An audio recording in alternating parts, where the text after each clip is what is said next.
The NSO, a cyber company headquartered in Herzliya, just north of Tel Aviv, the capital of Israel, markets its latest state-of-the-art digital product, Pegasus, in the shadowy global market of cyber espionage as a powerful and effective tool to infiltrate the encrypted phones and apps of criminals and terrorists. NSO's website says it develops spying technologies to help government agencies prevent and investigate terrorism, saving thousands of lives. The software Pegasus, with an attack capability, can literally infiltrate any smartphone, hacking it. The company operates in strict secrecy and can sell only subject to the Israeli army approval. Among the list of Israeli war machines approved and authorized customers, there exist two odd names: Saudi Arabia and the United Arab Emirates.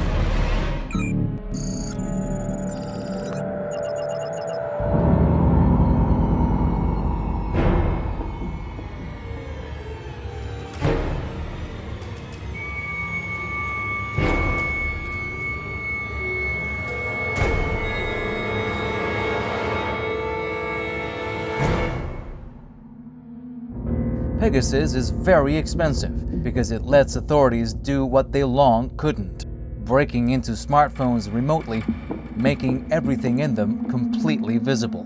All emails, contacts, and texts, new, old, encrypted or not. Pegasus allows intruders and agents to track locations, listen into and record conversations, basically turning the phone against its user. Exactly like how it was allegedly used against Jamal Khashoggi, the Saudi dissident who was killed and slaughtered in the regime's consulate in Istanbul.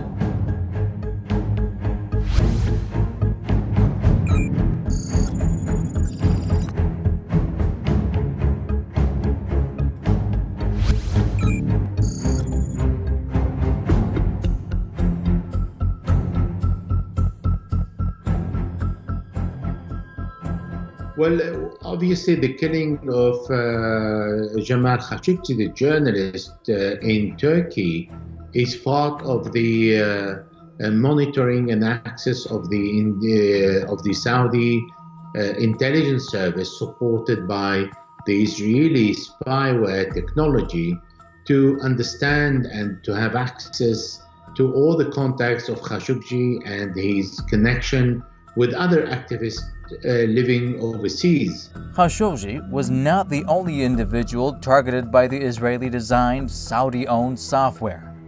Back in December 2018, the human rights group Amnesty International accused the NSO of helping the Saudi regime to spy on one of the organization's staff members, threatening legal action if the Israeli army fails to revoke Pegasus' sales certificate to the Saudi regime. All these come as several other Saudi dissidents, journalists, and activists have also filed a lawsuit against the Saudi-Israeli cyber collaboration.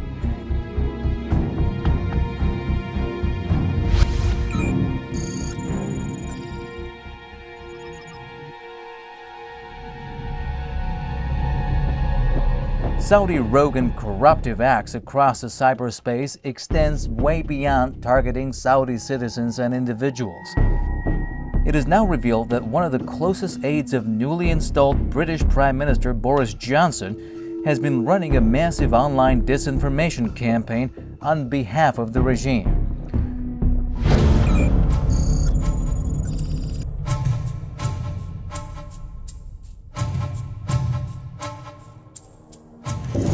This activity was so extensive that The Guardian's investigative report into Crosby's lobbying firm, CTF Partners, has described it as a business model that appears to have professionalized online disinformation. CTF Partners used Facebook to administer professional-looking news pages, reaching tens of millions of people on highly contentious topics, without apparently disclosing that they are being overseen by CTF Partners on behalf of paying clients. And it seems that CTF Partners are just one among many firms on the Saudi regime's payroll.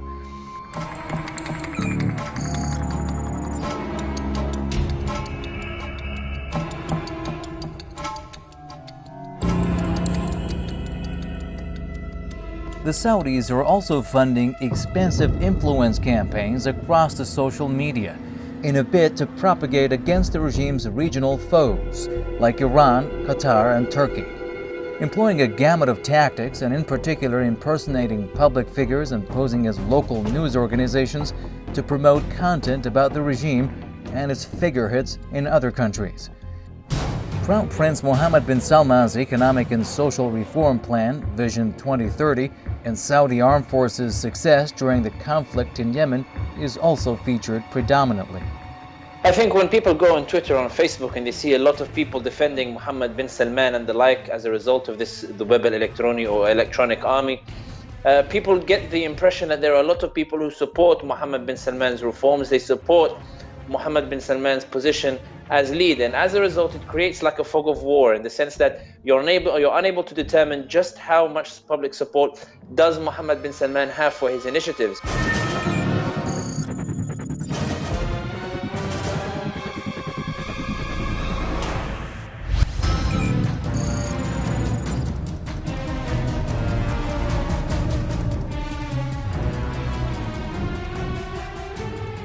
Mohammed bin Salman and indeed the Saudis and indeed other countries are now trying to buy shares in the company so that they can have some say in how it operates. In other words, to protect their disinformation campaign, to protect their fake news campaign. It's important to note it's not only Saudi Arabia that's doing it, it's also other countries that are doing it as well, because they understand the impact of this. Mohammed bin Salman knows that he is facing a media onslaught as a result of his antics, as a result of killing Khashoggi, as a result of the crackdown on opposition voices in Saudi Arabia and the like. Therefore, he wants to have a stakehold in this arena in order to push back against these particular narratives. So it's nothing unusual that now he is looking for shares in some of these particular companies and looking to purchase in order to have some sort of say over the editorial side of these social media platforms.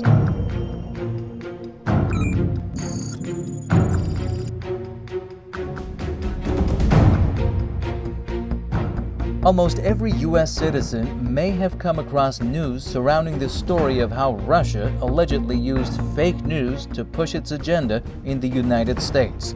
But it was not just Kremlin's described fabricated news campaigns that the Americans may have stumbled upon. It is now revealed that the Saudi regime, along with its junior partner, the Emirati regime, spent huge sums of money on social media to push for their political agenda across the United States during the Qatar blockade.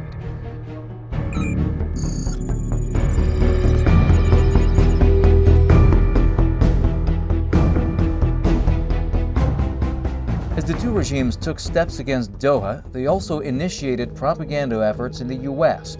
aimed at weakening Washington's alliance with Qatar, which hosts the largest American military base in the Middle East.